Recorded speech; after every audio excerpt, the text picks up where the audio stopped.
Today we're going to be bringing out all the heavy equipment, including that bulldozer, to get through this Dendrobium fimbriatum oculatum. Excuse the little bit of a schnozzle snose, a little bit of flu going around, but we're still going to get through to doing the heavy work. There's a few things that we're going to do to ensure that we've got everything ready for it. So let's get straight to it, show you what we need to do, and then repot this baby. Welcome to the Nature Company. If this is the kind of information you're interested in, please hit that subscribe button down below and that notification bell to be notified of all our upcoming content so you don't miss out on a thing. At least we're doing this out in the sun today, so we're getting all that good vitamin D to help with the flu. So for one, to get the plant ready, what we're going to have to do is remove all these Kikis. We're going to land up with a table full of little Kikis that we're going to have to then replant. We do have all these little buds forming, but some of them are going to have to be aborted, I'm afraid, because we need to do this repot now. If we start getting too much water into this orchid, we'll probably get a lot of rot coming in. So we may have to lose the flowers to make sure that we save this large orchid. And then we're going to have to go through our media, making sure all of that is ready and clean, so we can get it in as quickly as possible to give it as little stress as we can to what is already a stressed orchid if it's got all these Kikis like this. So now we'll just go through quickly, twisting all of these little Kikis off. We want to leave all these old canes intact as well, as many of them as possible. So I don't want to go through cutting off too many of the canes because I want to make sure that there's enough strength left in the plant itself to withstand the transplant at this specific time.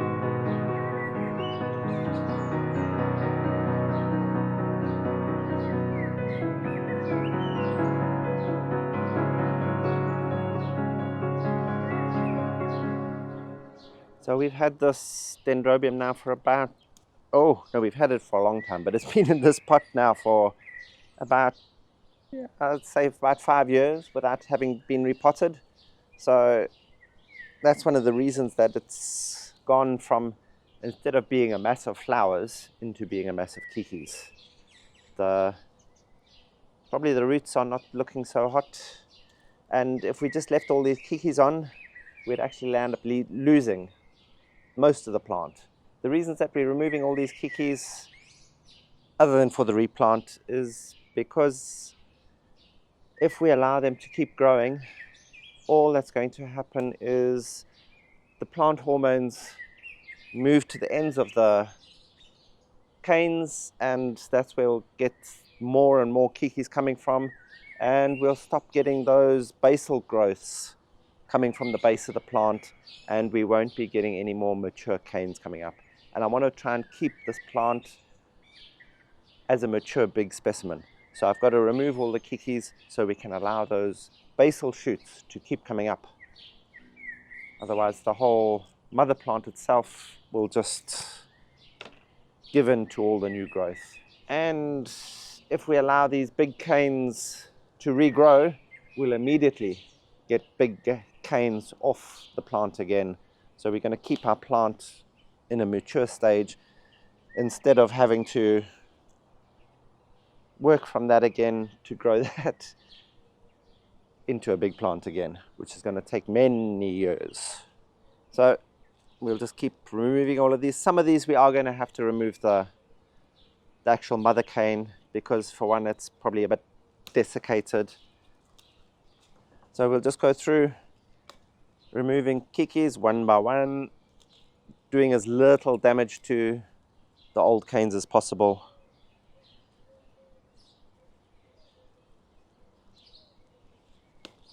We don't want any areas for infection to set in, and we don't want the mother plant to be spending all its energy on trying to repair those damaged areas. We want it to spend its energy on pushing up new shoots, because as those new shoots come up, so it will set new roots. Okay, there are certain parts, very few, that we're actually going to remove part of the mother cane itself. Yeah, this one we can cut off because the cane itself is already dead. So that gives us a nice Kiki right there. And then with sanitized equipment, we're going to go in and clean up the plant itself. so we can remove those dead canes. We're not going to remove any of these other canes that look old because they can still flower from them. Also, it's going to help give the energy for that new growth to happen. Clean off the dead, broken, not dead, we'll clean off the dead tips of them, cutting back above a node.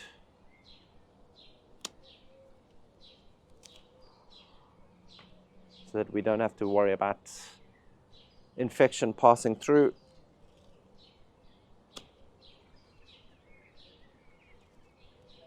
See, it looks like we have one or two odd canes of Dendrobium kingianum that fell in here somehow.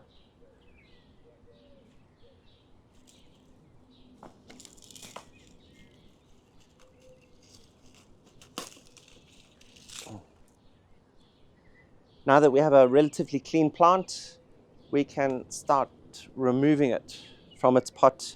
But before I do that again, I'm just going to get my media ready so that we're ready to just remove it straight out of this pot and put it into the fresh one. So also when working with things like stone and that, what you want to do is give everything a good rinse first. We're not always sure whether stone has been washed first or not, so give it a good rinse out, even if it does say washed stone, just to ensure that there's no, if it's been bought from the seaside, maybe there's extra salts or who knows what else could be on it. So just rinse out the stone to ensure you've got all that debris or sand or anything off it. And when it comes to your charcoal too, just make sure that you also give that a good rinse out. What we want to do, there we go, we can see all that charcoal dust coming out. We want to get rid of the charcoal dust, and also if there's any other contaminants on it, we want to get that out too. The charcoal dust can actually be quite dehydrating on the roots, so that's one of the reasons that we want to ensure that we don't have too much of that available when repotting. Now we can see how many Kikis we had on this one single plant. Just a mountain. This is going to make our garden look amazing. I can't wait to tie them on the trees. So let's move this aside now so that we can get to repotting.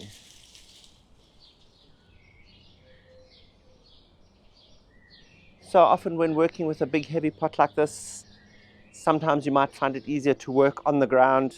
Here we're just raising it to make it easier for you to see exactly what we're doing. So what you've got to do, whoopsie, excuse all the noise, bang around the side of the pot, loosening up any roots that may have stuck to the pot. We can see how, okay, we can see how this is actually going to move easily.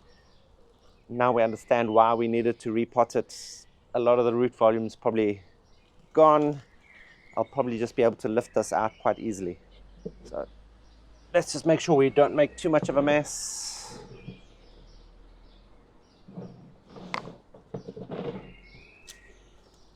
We'll just get in. Well, there we go. And it basically lifted itself right out. We have a lot of ants running around there, so this is going to be another fun repot. So let's just move the old pot out the way.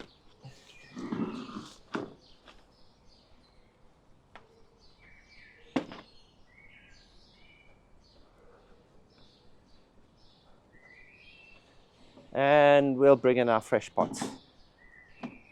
Of course, being in the green industry, we want to be as green as possible. So please, if you can, sanitize your pots and reuse them. We don't want to have so much plastic waste being put out in a green industry, really. So let's try reuse our pots if we can, but make sure they're nice and sanitized so we're not bringing any diseases into our repotting. What we're going to be doing with that stone that I showed you how to wash, well, what we're going to be doing is we're going to be filling up the base of our pot. It's basically 1/4. We can actually even go to 1/3, but the more stone you put in, the heavier the pot's going to be, the more difficult it's going to be to move your orchid. I do like that extra weight in the pot, especially with a plant that's going to be this size. So when we put it in the position that we want it in, it's not going to fall over, even if the wind is getting at it. So let's get to filling it with that stone.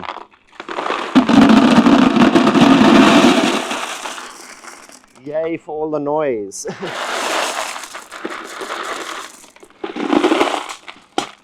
There we go, our rinsed stone in the bottom of the pot. We're approximately there, which is just over 1/3 of the way up. What? 1/4 of the way up.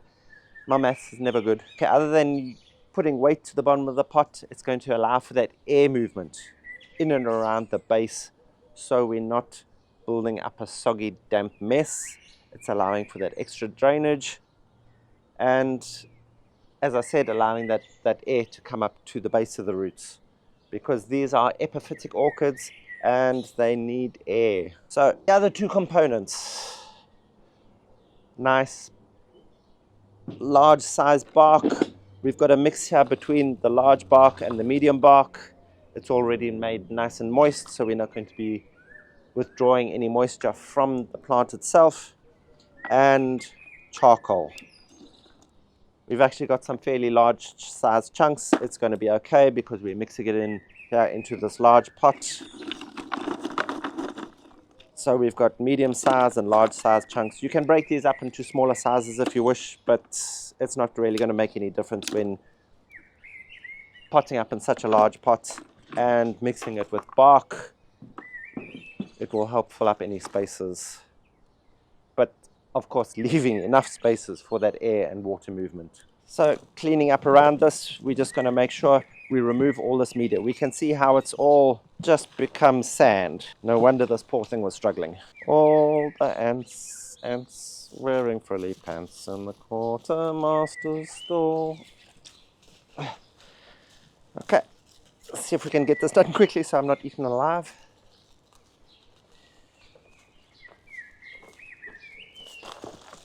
We see a lot of new root growth happening there. Whee! There we go.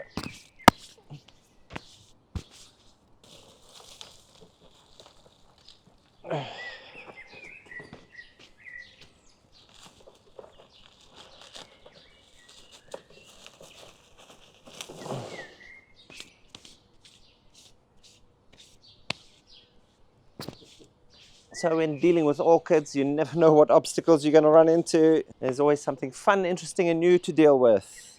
But there's a way around it. If you're close enough to a hose pipe or something, you can just give it a good old spray all of these monsters off. And then carry on working. But here we'll just try to get through it quickly. Okay, I've given up. I'm going to go put this in water.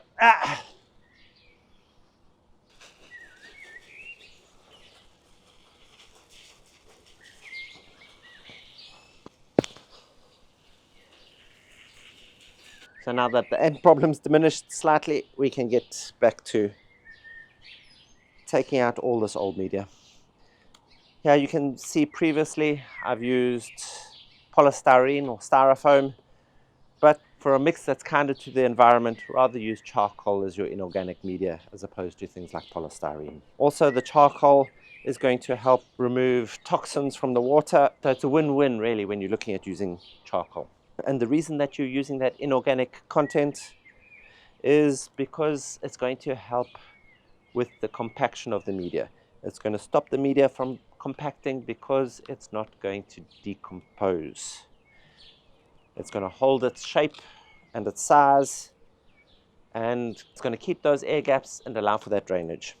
So there's more loose Kikis still lying in the base, and some more of that Dendrobium kingianum growing in and around the bottom.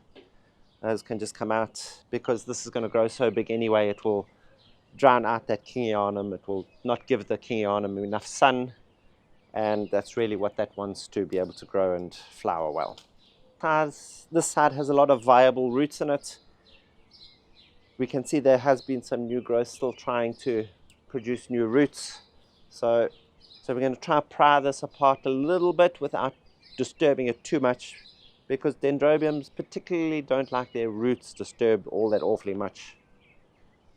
So all we're going to do is just try and pry away some of the old material. If there's clumps of dead roots, we'll remove those.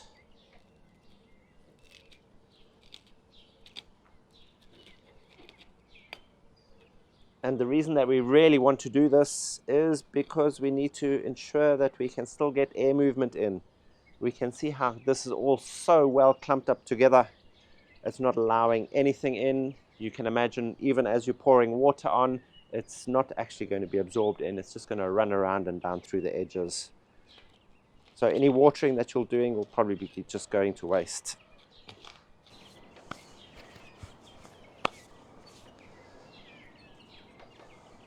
So there we go, just trying to gently as possible get in there, remove that excess old material, opening up some spaces in between the roots, going through, seeing where the old canes are. Generally, often you'll just be able to pull them off. Some of the really old parts of the original plant, they'll often come out through the base.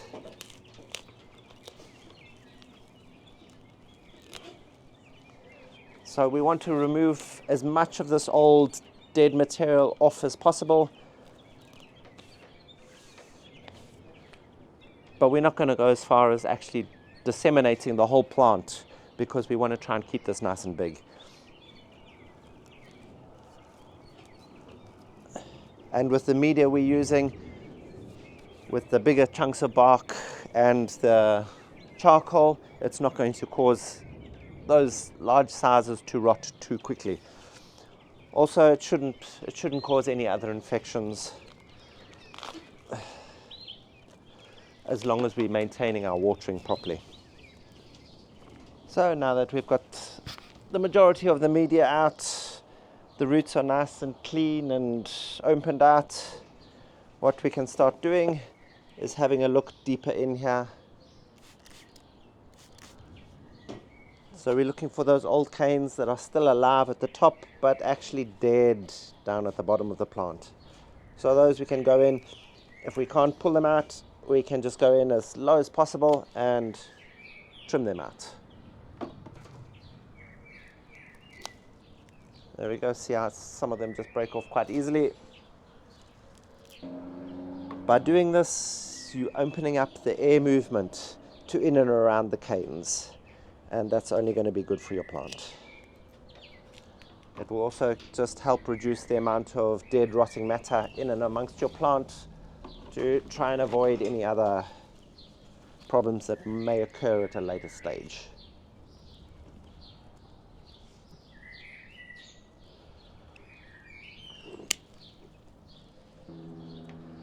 It would also be at this stage of the process, if you're noticing anything iffy about what's happening at the roots or in and around your plant, that it would be a good idea to go in and actually just break the whole thing apart, break it open, and try and save the individual bits.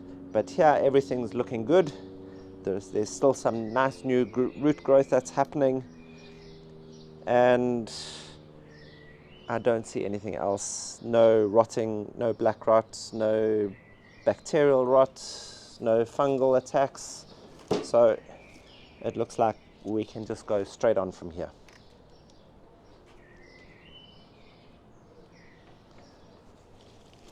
So we'll take a look at the plant, how it's based.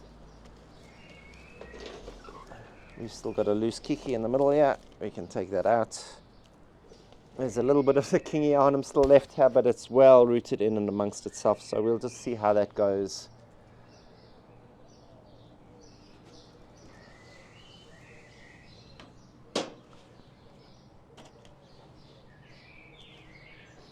And we'll bring our heavy based pot back.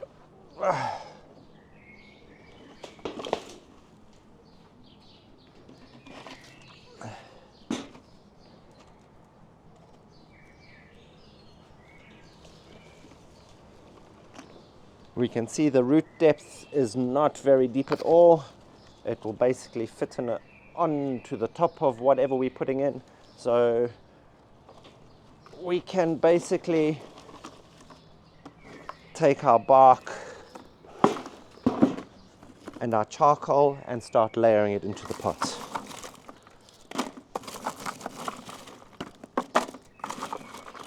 So as I said, this is a mixture of really large bark pieces and the medium-sized bark pieces.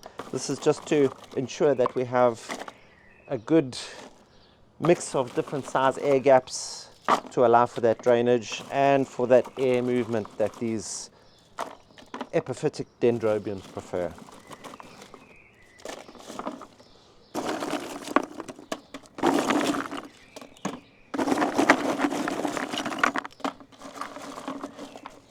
So we're just mixing it up just a little bit so that they're not in distinct layers, they're all mixed up in between.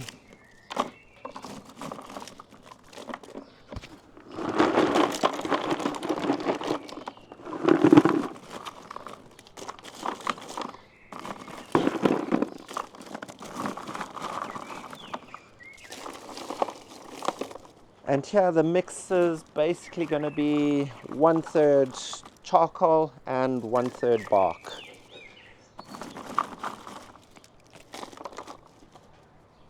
And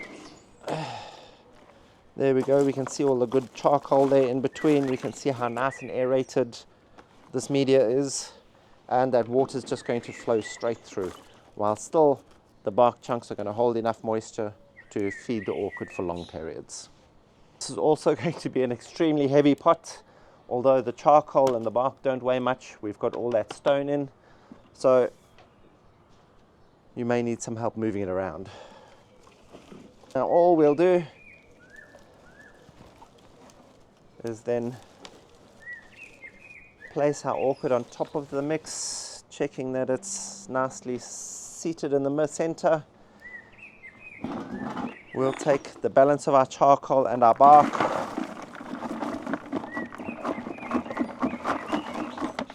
mix them together.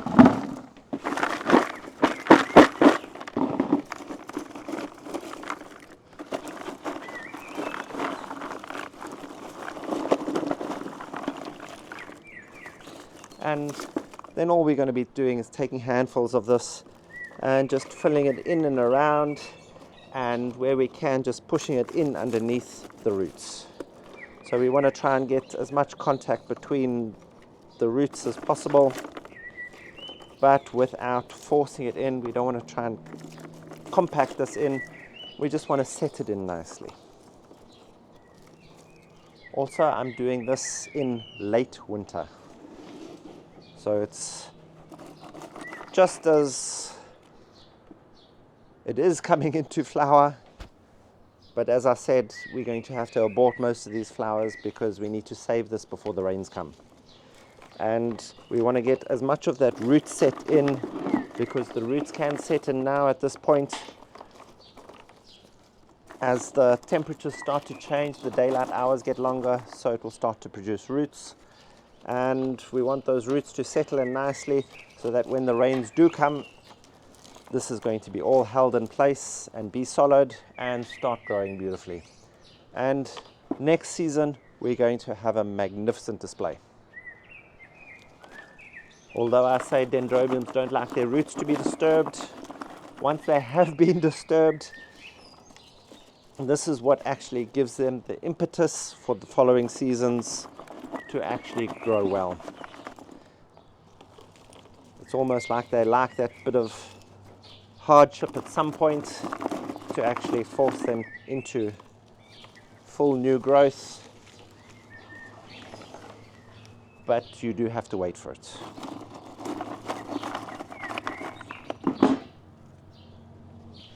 Here's an odd bit off the side that's actually been made loose from removing one of the old dead canes, that if we want to,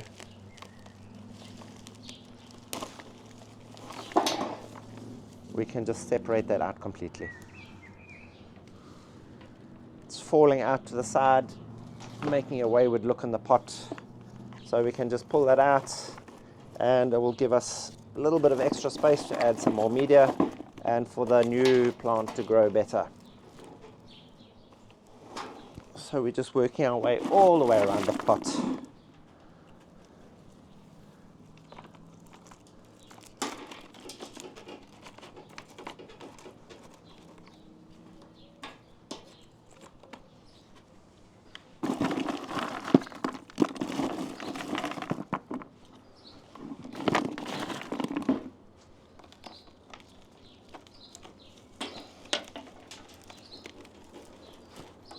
And there we go.